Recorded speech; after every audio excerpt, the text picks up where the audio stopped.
Hi guys, this is Prasanna here. I just received the parcel from RoboKits, and this is a Gen X battery whose capacity is 5200 mAh and whose discharge rate is 40C by 80C. Let's go ahead and do the unboxing and let's see how things go on. Okay, let's get started. I'm excited.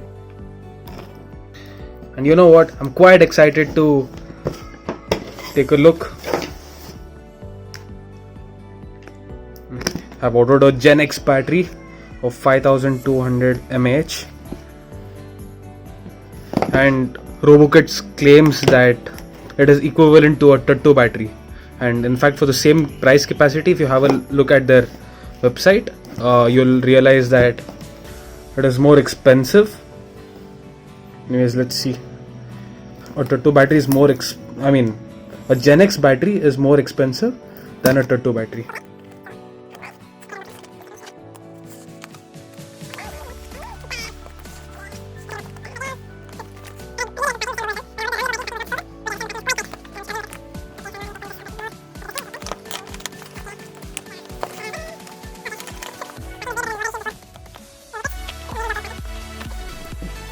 I didn't expect the packing to be so tight.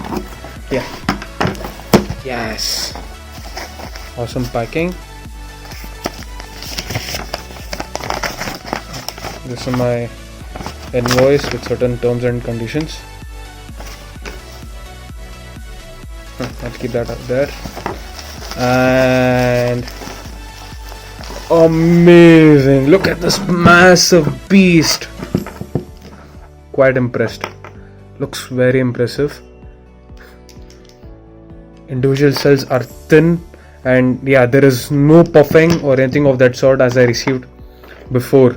So my previous battery was the Run Lipo battery, but then I was not satisfied with it. But yeah, I'm quite impressed with this Lipo battery, Gen X premium Lipo battery, and this thing is not that massive.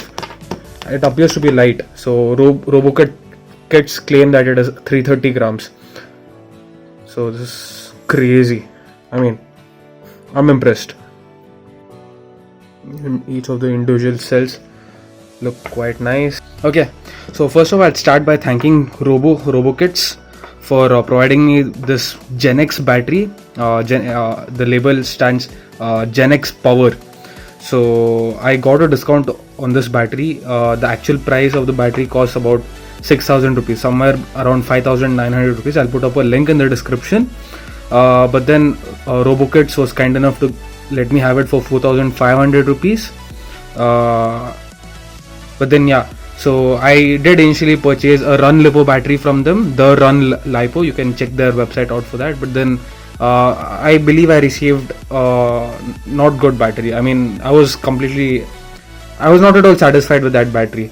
So it had a little bit of puffing. The previous battery, it had a little bit of puffing. The cells were completely unbalanced. It took me 8 hours to charge under less current. However, I did get that up, but then during charging and discharging, the cells were completely imbalanced. But then Gen X Power, the cells look very thin compared to that Run Lipo. These individual cells are quite thin. That lets me have a very good impression on this battery. Then what I liked about this battery is that the quality of it. So you see how there is a heat shrink throughout this Lipo. I think this is somewhat like a battery casing road. I'm not sure, but then these balance plugins. So these are called balance. This is a balance connector that will help me monitor each individual cells. So whenever you have a look at this battery, whenever you look at any Lipo battery, there is something called the 3S. So 3S stands for 3 cells, and if you have a look at this battery, this is 1, 2 and 3. Each of these represents a single cell. So this entire thing is one Lipo cell, and this is the second Lipo cell, this is the third Lipo cell. So, and these cells are internally connected in series, and since Lipo cells voltage is 3.7, so that's the nominal voltage. The net voltage in series add up to 11.1 volts. 3.7 into 3, that is 11.1 volts. And the battery says that the internal resistances are matched, and I am pretty sure they are matched. So what I did was, let me do it again in front of you guys. I did it during the unboxing, but let me do it. So this is my IMAX B6 AC, and I've set the current as 0.1 volts. Current as 0.1 ampere, and the voltage is a 3S, that is 11.1 volts. And I'll go ahead and connect this battery. So you see, I've made that connection there, and this is a balance port. So through balance port, I can monitor the cell voltages of each individual cells. So I'll go ahead and fix that there. And when I set the current to 0.1 ampere, the inflow while charging is very less. So now you see there is a battery check, and I click say confirm, and let me try and focus it.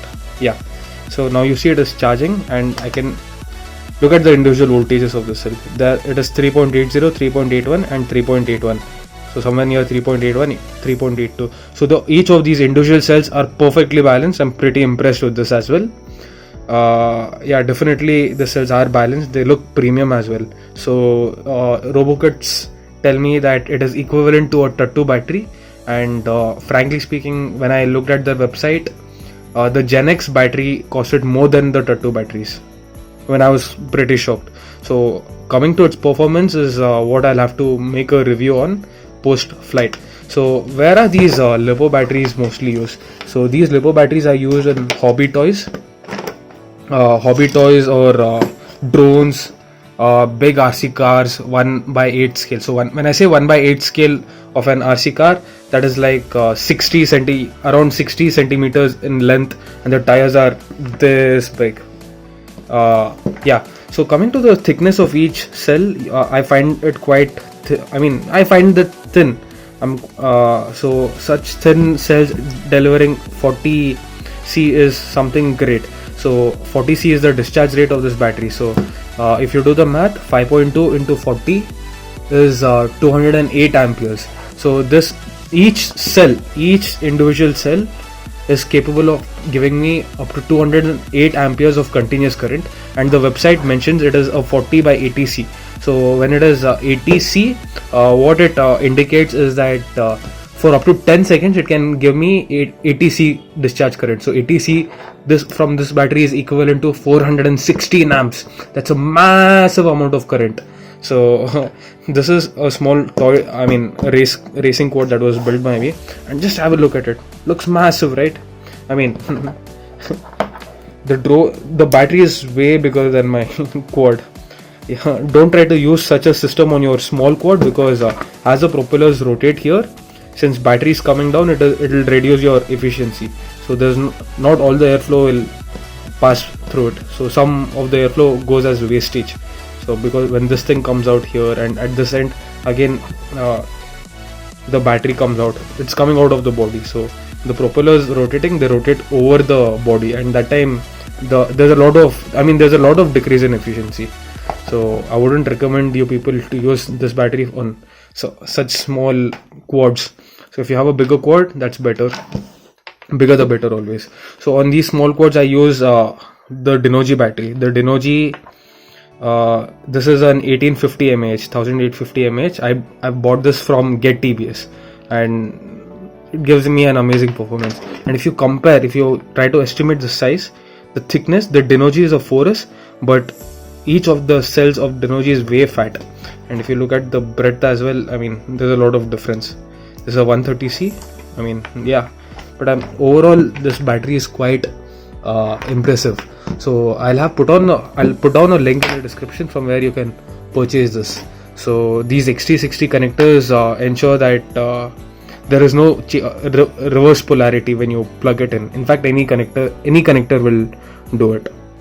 So I'm quite impressed. So I'll give you a review post flight. So let's go flight and come back.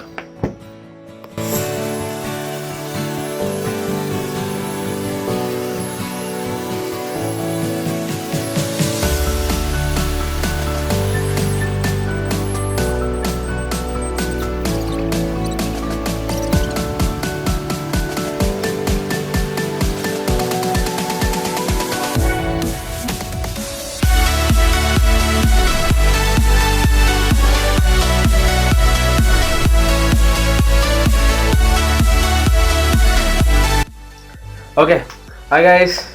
I think I've had 2 flights. I mean, not 2 flights, actually more than 2 flights. I've had like 2 flights with this battery on this quad, the TVS Discovery, and I've had a couple of flights on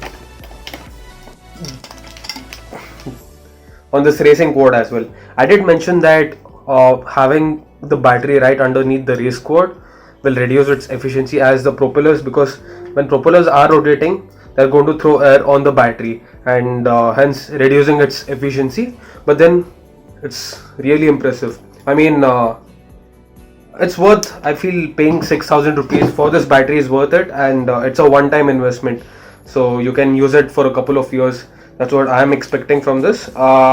Yeah, coming to the flight time, I had calculated a flight time for this quad, and at 80% discharge I expected this battery to give me a flight time of somewhere around 13.5 to 14 minutes, and at 100% I had estimated the flight time to hit about 18 minutes. But this battery gave a whooping flight time of 17.5 minutes at 80% battery, at 80% battery limit. But I've not tried testing it at 100% because I didn't want to take a risk. Whenever you use this LiPo, ensure that you set its cut down voltage to 3.5 volts. So ideally 80% discharge, you can say the battery is 80% discharged if its voltage comes down to around 3.2 volts, and it is 100% completely discharged if its voltage hits 3.0 volts. So at 80%, not even 80%, actually I set the limit to 3.5 volts, and it gave me a 17.5 minute flight time. That's massive on this quad. Yeah, 17.5 minutes of flight time. And one thing is the dimensions of the battery. RoboKits has clearly specified the dimensions, but what you need to take into consideration is that the length of the battery, length of each cell is indeed 14 centimeters or whatever is put on the website. But however, this additional thing that comes from this additional portion adds on to a centimeter to 1.5 centimeters. So it's about 15.5 centimeters, somewhere around 15.5 centimeters. So those who are very keen, I mean those who are very particular about this, make a note of it, because if I try to insert this here, what I'll realize is that only this little portion is out, this black little portion is out. So I have no issues with that, but then it does account to neatness in builds. Apart from that, one more thing is that Robo on their website, RoboKits, sorry, I keep mentioning RoboKits on their website has mentioned that this breadth from this to this is about 49 centimeters. However, it is not 49 centimeters, it is, it's not 49 millimeters, it is about 45 millimeters. So that is one thing. Apart from that, I did try flying this, and I was quite impressed because I hit a flight time of 24.5 minutes with this battery. 24.5 minutes, but I set my discharge voltage at 3.2 volts. So very impressive. I'm very impressed with this battery. So I feel this is a one-time investment, and you can confidently go for this battery. Charging, discharging, I have no issues. A little bit of issue is that I think it is acceptable in most batteries as well. So what happens is only one cell, the first cell, kind of has a little difference in voltage, that is by 0.02, 0.03. But when I discharge it to 3.2 volts, it's the first cell whose voltage drops way bad. So it's recommended that you have this battery is voltage kept at 3.5, 3.4, 3.5. Don't go and try to discharge beyond that. So at the end of that discharge, the voltage what I saw was 3.23, 3.24 in cell number 1. In cell number 2 and cell number 3, the voltages were 3.3, 3.40, 3.42, and in that sort. So it is the first cell that has very it's not called an issue. Usually cells do come like that. That's the only little thing which I found, and I think you can simply go for this battery. It's a big deal.